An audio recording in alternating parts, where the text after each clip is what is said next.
दोस्तों, आज की इस वीडियो में मैं बात कर रहा हूं संसद की संरचना के बारे में। नहीं, मैं आपको 20-25 मिनट या 30 मिनट का कोई लेक्चर नहीं देने वाला हूं, क्योंकि आपको याद होगा कि संसद के ऊपर पहले ही मैं एक बड़ा लेक्चर बना चुका हूं। आज की ये जो वीडियो है, ये एक क्विक रिव्यू होने वाली है, यानी कि एक बहुत तेज तरीका होगा जिससे कि आप संसद की संरचना को याद रख लें। यानी कि एक ऐसा तरीका जिससे सीधे सीधे आने वाले ऑब्जेक्टिव्स को आप यूं ही सॉल्व कर सकते हो। तो देखो, शुरू करते हैं। देखिए, जो भारतीय संसद है वो त्रिअंगीय व्यवस्था पे चलती है, यानी कि इसके 3 अंग होते हैं। उसमें से दो सदन होते हैं, एक राज्यसभा, एक लोकसभा, और तीसरा अंग होता है राष्ट्रपति। इसमें राष्ट्रपति को आप छोड़ दीजिए, क्योंकि राष्ट्रपति तो एक अलग सब्जेक्ट बनता है, इसको मैं आपको अलग से पढ़ा चुका हूं। बात करें दोनों सदनों की, तो राज्यसभा जो है उसको आप ऊपरी सदन भी कहते हो और लोकसभा को निम्न सदन भी कहते हो, यानी कि अपर हाउस और लोअर हाउस। ऐसा क्यों? क्योंकि राज्यसभा एक स्थायी सदन है और लोकसभा एक अस्थायी सदन है। अब आप पूछेंगे ऐसा क्यों है भाई? वो इसलिए क्योंकि राज्यसभा कभी भंग नहीं होती है, क्योंकि इसमें जितने भी मेंबर्स होते हैं, जितने भी सदस्य होते हैं, उसमें से 1/3 सदस्य यानी कि 1/3 सदस्य हर 2 साल के अंदर रिटायर हो जाते हैं और इस तरह नए सदस्य आते रहते हैं, तो राज्यसभा चलती रहती है। वही बात होगी लोकसभा की, तो वो सिर्फ 5 साल चलती है। वो इसलिए क्योंकि इसमें जो लोग बैठते हैं उन्हें आप वोट दे करके चुनते हो 5 साल के लिए। आप जो एमपी का चुनाव होता है लोकसभा का, आप जो जाके प्रधानमंत्री के लिए वोट दे के आते हैं, वो एक्चुअली आप एमपी के लिए वोट दे के आते हैं। तो यही लोग आके लोकसभा में बैठते हैं। ये 5 साल के लिए बैठते हैं और हो सकता है कि ये 5 साल से पहले भी हट जाएं, क्योंकि हो सकता है कि कोई अविश्वास प्रस्ताव आ जाए जिसकी वजह से प्रधानमंत्री को हटाना पड़ जाए। इसका मतलब आप ये कह सकते हो कि राज्यसभा का जो कार्यकाल होता है वो अनिश्चित है, वो चलता ही रहता है, लेकिन लोकसभा का कार्यकाल 5 वर्ष का होता है।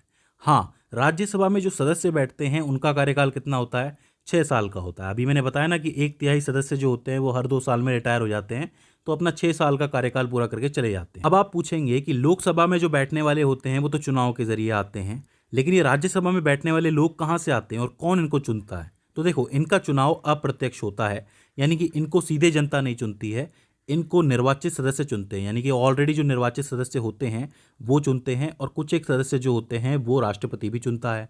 यानी कि ये राज्यों का प्रतिनिधित्व करने आते हैं। जो लोकसभा में बैठे हुए हैं, जिसको आपने वोट दिया है, वो आपका प्रतिनिधित्व करते हैं। वहीं ये जो राज्यसभा में बैठते हैं, ये राज्य का प्रतिनिधित्व करते हैं, क्योंकि पूरी जनसंख्या के आधार पे एक आदमी को चुना जाता है। मतलब अगर जनसंख्या किसी राज्य में इतनी है तो वहां से इतने सदस्य आ रहे हैं, किसी में कम है तो वहां से इतने सदस्य आ रहे हैं। तो लोकसभा और राज्यसभा के सदस्यों के बीच में मुख्य अंतर आपको पता चला। लोकसभा के सदस्य जो होते हैं वो जनता द्वारा चुन के आते हैं, यानी कि वो जनता का प्रतिनिधित्व करते हैं। वही जो राज्यसभा के जो मेंबर्स होते हैं, सदस्य होते हैं, वो राज्य का प्रतिनिधित्व करते हैं। राज्यसभा के लिए जो न्यूनतम आयु होनी चाहिए वो कितनी होनी चाहिए सदस्य बनने के लिए? वो 30 वर्ष होनी चाहिए, और अधिकतम आयु फिक्स नहीं है, इसके अंदर कितने भी आयु का बन सकता है। वही जो लोकसभा का सदस्य अगर आपको बनना है तो आपकी न्यूनतम आयु 25 वर्ष होनी चाहिए। एक उदाहरण देके मैं समझाऊंगा, आपको इजीली समझ में आ जाएगा। अगर हम बात करें डॉक्टर मनमोहन सिंह जी की, तो डॉक्टर मनमोहन सिंह जी जब प्राइम मिनिस्टर बने थे तो वो राज्यसभा से लड़कर आए थे, यानी कि वो किस राज्यों का प्रतिनिधित्व कर रहे थे, ऐसे में ऐसे वो चुन के आए थे। लेकिन अगर आप बात करोगे नरेंद्र मोदी जी की, तो वो लोकसभा का चुनाव लड़के आए थे। आपको पता है कि लोकसभा का चुनाव कौन लड़ता है? एमपीज लड़ते हैं। तो नरेंद्र मोदी जी ने भी कहीं से चुनाव लड़ा था, और सीट उन्होंने जीती भी, और फिर पूरी पार्टी में सबसे लोकप्रिय वही थे। तो पूरी पार्टी ने ये मत जाहिर किया कि इन्हें प्रधानमंत्री बनना चाहिए, और राष्ट्रपति ने इनको नियुक्त कर दिया एज ए प्रधानमंत्री, क्योंकि हमें पता है कि राष्ट्रपति जो है वो मंत्री परिषद की सलाह पर ही काम करता है। ठीक है, अब देखो, ये सारी चीज़ें तो हो जाती हैं मेन चीज़ें जिससे आप सीधे सीधे क्वेश्चंस दे सकते हो ऑब्जेक्टिव्स के। अब बात कर लेते हैं इसके सदस्यों के बारे में। सदस्यों को भी मैं एक चार्ट से समझाने की कोशिश करूंगा। सबसे पहले मैं बता दूं कि जो संसद है उसका जिक्र जो है वो 5वें भाग में किया गया है संविधान के। संसद का जिक्र आपको मिलता है अनुच्छेद 79 यानी कि 79 में, राज्यसभा का मिलता है 80 में, और लोकसभा का मिलता है 81 के अंदर। अगर पहले राज्यसभा की बात करें तो राज्यसभा में 2 तरीके से सदस्य हो सकते हैं, एक अधिकतम सदस्य यानी कि अधिकतम संख्या कितनी होगी, और एक वर्तमान संख्या कितनी होगी। अधिकतम सदस्य हो सकते हैं 250, और वर्तमान में है 245। अधिकतम की अगर बात की जाए तो उनमें से 12 तो मनोनीत होते हैं। मनोनीत का मतलब कौन है? जिन्हें राष्ट्रपति ने चुना है। ये अलग अलग फील्ड से हो सकते हैं, कला से हो सकते हैं, वाणिज्य से हो सकते हैं, विज्ञान से हो सकते हैं। और बचे हुए जो 238 हैं वो निर्वाचित होते हैं, यानी कि इनको राज्यों की तरफ से चुन के भेजा जाता है। और 238 में से भी जो राज्य होते हैं, राज्यों से 230 आते हैं, और जो केंद्रीय शासित प्रदेश होते हैं उनसे 8 आते हैं। केंद्रीय शासित प्रदेश आपको पता है वो प्रदेश होते हैं जिन पे केंद्र का डायरेक्ट राज चलता है। ठीक है, अब अगर बात करें वर्तमान वाली की, तो वर्तमान वाला ज़्यादा इंपॉर्टेंट है। 245 में से 12 तो मनोनीत हैं, वो तो फिक्स हैं, फिक्स ही रहेंगे। इसके अलावा बचते हैं 233, जिसमें से 225 तो आते हैं राज्यों से और जो केंद्रीय शासित प्रदेश हैं उनमें से आते हैं 8। अब इसमें ध्यान देने वाली बात यह है कि आपको पता है कि 2020 में जम्मू कश्मीर को भी एक केंद्रीय शासित प्रदेश बना दिया गया था, तो सीटों की संख्या थोड़ी सी बदल गई थी। यानी कि दिल्ली से आती हैं 3 सीटें, पांडुचेरी से 1 और जम्मू कश्मीर से 4। तो मतलब ये वो केंद्रीय शासित प्रदेशों का रेशियो है जो आपको याद रखना है। वह पूछ लेता है कि कौन से केंद्रीय शासित प्रदेश से कितनी राज्यसभा की सीटें आती हैं, तो आपको याद रखना है। तो ये वाला जो हिस्सा हो जाता है वो राज्यसभा का हो जाता है।